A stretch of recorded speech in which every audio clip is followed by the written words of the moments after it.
One man dead and another in hospital after a shooting this afternoon. Sections of the Soldier Road Industrial Park up in flames and a few local businesses damaged. A man and a woman arraigned in the magistrate's court in connection with the murder of an off-duty police officer. Plus, two families plea for the safe return of two men who've been missing for weeks. We've got those stories and more coming up tonight. I'm Dana Smith, and NB12 starts right now.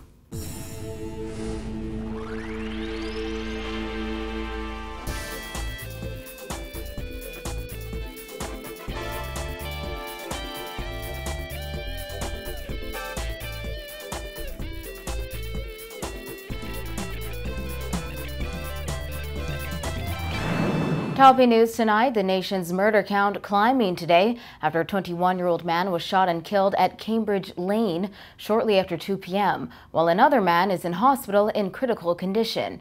According to Chief Superintendent Paul Role, there was an exchange of gunfire between the two. The injured is currently out on bail and being electronically monitored.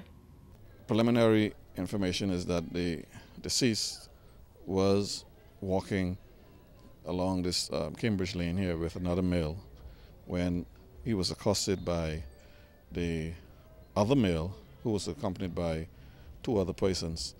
There was an exchange of words and what appears to be an exchange of gunfire between the deceased and the victim that is presently in the hospital. The victim that is in the hospital right now, he is on bail and being monitored. I'll get the papers of what he's on bail for shortly. The nation's murder count now stands at 119, tied with last year's count. Firefighters battled an intense blaze last night after a facility at the Soldier Road Industrial Park went up in flames just after midnight, damaging 3 businesses, including a family-run company that has been in operation for nearly 40 years.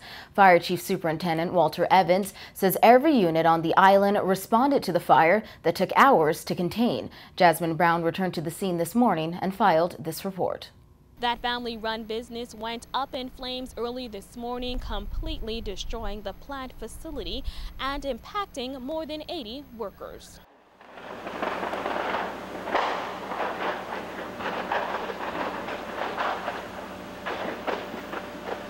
According to Superintendent Walter Evans, firefighters were alerted to the fire just after midnight. Evans says when they arrived, they met a 200-foot facility engulfed in flames. This was a very large building, and when the units got here, all of the units under Providence were called out to this fire, which included 4 fire trucks which are on the island. There were a total of 10 firefighters in total, which includes 4 drivers and 6 officers who were principally involved in the active suppression of this fire. When we got here, in addition to that, we've had to call out our aerial ladder truck for an aerial attack because of the intense heat. Evans adds that due to the size and intensity of the blaze, fire services was also assisted by the airport crash and rescue department. Evans says given the industrial area where the fire started, the blaze was particularly dangerous, reaching temperatures of more than 2,000 degrees Fahrenheit. There were several considerations that we had to look at. One was there was a propane tank which is stored on the eastern end of the facility, and there were some smaller tanks which are also on the property. And then we had the second consideration as being that of the power line. There's a high tension power line from the Bahamas Electricity Corporation. Their technocrats were here and they advised us of the importance of that line. Possibly if we had lost that line, we would have lost power to the entire eastern end of New Providence. One of the businesses severely damaged in the fire was Bahamas Extruders and Investments Limited. Baypac's plant manager Raymond Rogers was at the scene today. Rogers says the company's manufacturing plant and supplies inside were also destroyed. Everything is basically gone. The entire block is gone. And what all was housed here at this particular location? We had our pipe production machinery, our bottle production machinery, all of our water production machinery, all the resins, our raw materials was all stored in this big complex. Rogers says the loss is particularly difficult considering the family-owned company has been in existence for the past 38 years. He says an even bigger blow is the fact that it happened on Christmas Eve. Obviously, it's a family business, and my father's had this business for 38 years, and it was a future for my family and the people who work for us. We had 80 people who work for us, and their families depend on this. So it's a hurtful thing. Christmas time, it makes it a little harder, but it is what it is, and hopefully we'll get through it. Meantime, BAIC Chairman Arnold Forbes says the fire was a serious blow to the industrial park that he says promotes the importance of small businesses. BAIC will offer Mr. Rogers any assistance that we possibly can. We will try and get him, if he has, I see that parts of the business is still in standing. We're going to try and give him whatever assistance he can. If he wants to sell what he has, we will try and give him any assistance that we can possibly give him. And I'm sure that after speaking with my board, we will give him some rent concessions for the other buildings that are standing up. Up to airtime, thick smoke was still billowing from the building. Evans says those conditions can be experienced for the next 16 to 18 hours. Reporting for NB12, I'm Jasmine Brown. A man and a woman appeared in magistrate's court today in connection with the December 4th robbery and shooting death of off-duty police officer Sgt Wayne Role. Emotional family members of both the victim and the accused gathered outside today as the two were led into the court.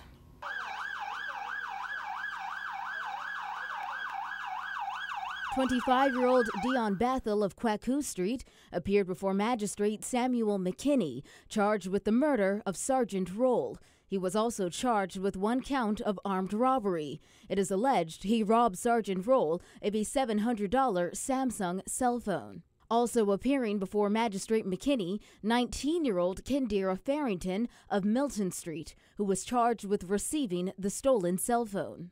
According to police reports, Sgt Role was shot in the head while sitting in his car on Durham Street and Montrose Avenue. Police said at the time they got a call around 7 p.m. about the incident. When they arrived, the mobile division officer was found slumped inside his Jeep.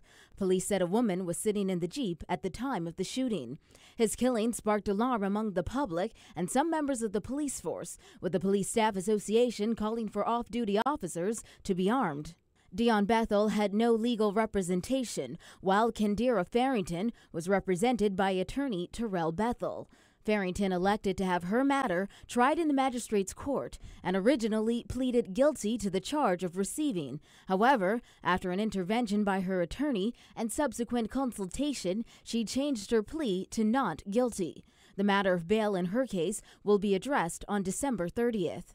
Dion Bethel, however, was not required to enter a plea for the charge and was not eligible for bail. His matter will proceed directly to the Supreme Court by way of a voluntary bill of indictment. He will return to court on February 26, 2015. Both Bethel and Farrington were remanded to prison. Also arraigned in the magistrate's court today, 30-year-old Reuben Baker, a.k.a. Duran of Albert Court. He was charged with the November 16th murder of Carmine Jean. According to police reports on the incident in question, the victim was involved in an altercation with her boyfriend at a home on Alfred Way. She was stabbed and pronounced dead at the scene. Police said, acting on intelligence, they then went to a Shrimp Road home off Carmichael Road, where they met the suspect suffering from several self-inflicted stab wounds. He was taken into custody and transported to hospital. Baker was not required to enter a plea for the charge and was not eligible for bail. He was remanded to prison until his next court appearance on February 26. He was represented in court by attorney Stanley Role, who told the court his client was released from hospital last week and is still recovering. As such, he asked that his client be given housing with suitable bedding. Role said he doesn't want his client to sleep on the floor. Magistrate Samuel McKinney took note of the concerns. In other news, Bahamas Air has advised the pilot sick-out has ended and effective immediately, Bahamas Air has resumed normal operations. In a statement released this morning, management said it is anticipated the backlog of passengers will be cleared in short order. Bahamas Airline Pilot Association President Joseph Moxey told NB12 they will continue salary negotiations next year. Pilots staged a two-day sick-out this week, which led to long lines and canceled flights for thousands of furious Christmas travelers. According to the statement, 3 Florida-based carriers who had reached agreements to provide multiple flights for Bahamas Air early yesterday morning withdrew from these agreements, which ultimately resulted in major passenger backlogs. The statement said, in essence, our contingency plan was sabotaged. The union and management have been locked in contract talks prior to the labor action, but those talks reportedly stalled over the Pilot Association's demand for increment payments. Bahamas Air Chairman Valentine Grimes told our news team the pilots' actions have caused the airline substantial losses. Management called the action unlawful industrial action. Officials of both the union and Bahamas Air have apologized for the impact on the public. 2 families are praying for a Christmas miracle weeks after their loved ones disappeared. The elderly men haven't been seen since November, and relatives say they are not giving up hope they will return home safe. Kyle Joaquin has the story. 2 elderly men that have been missing for weeks say they are still searching, and with Christmas being the time when families usually get together, they say all they really want is to have their loved ones back home safe. 82-year-old Sgt Role has been missing since November 20th when he walked out of a senior citizens daycare center. Weeks ago, Role was spotted along Carmichael Road. The family then began looking in the areas of Gladstone Road and Chippingham. So far, all their efforts, even on social media, have led to nothing. His son, Ricardo Role, says he hasn't slept since then because all he thinks about is what state his father may be in. From my house and my brother and other, I don't think we were sleeping well because, you know, we're thinking that all the cold nights where he's sleeping, is he cold, is he warm, or he has a salt over his head, what? We don't know. So I don't think we weren't sleeping. Well, you know, every crack of the night, you're thinking that something, he's coming home, so you're running, you're up. So every hour, 1 hour, you could watch the clock. He said his father has never been missing this long. Role said usually around this time of year his father would be hanging with his friends, but he said they as a family are still hopeful that something, no matter how small, would lead them to their father. I don't know if he's being taken care of or somebody's assisting him or how he getting back and forth. You don't know. So you could say, you know, I could have, we be doing this or we be doing that, but now that's not the case. We want him home, and then we can have new memories, not old ones. For 5 weeks we've endured this as families. We've corroborated our efforts, and still we have not accomplished to find our loved ones. And it's the same for the family of 77-year-old retired Inspector Anthony Bastian. He's been missing since November 18th and suffers from dementia. His family says they go about their daily lives stressfully and at nights get no sleep.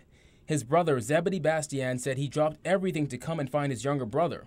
He said many people have made contact with him to inform him of where they last saw his brother, and every time, he said, it's in a different location. This, he added, forces him to think that someone is moving his brother from place to place. Bastian says he strongly believes his brother is still alive and has this plea to the public. If they know of anyone who is holding him, if they can come forward so that we can receive him back. And that's what we are looking for. We don't want him to be out there away from his family, and his family really want him back home. Former police officer Rashad Ahmad is assisting the families in search of their relatives. He says with Nassau being only 21/7, someone had to have seen the 2 men. I think people are just assuming that these gentlemen are elderly gentlemen taking a stroll. So today we come here to be able to, just to emphasize, to say that Mr. Bastian and Mr. Role are not taking a stroll. When you reach a certain age, there is dementia, there is Alzheimer's, and these persons may have an intelligent conversation. However, they are missing. If you have any information as to the whereabouts of Gladstone Role, you're asked to contact the family at 426-3360. And for info pertaining to the whereabouts of Anthony Bastian, you can contact relatives at 341-5579 or 466-7104. Reporting for NB12, I'm Kyle Joaquin.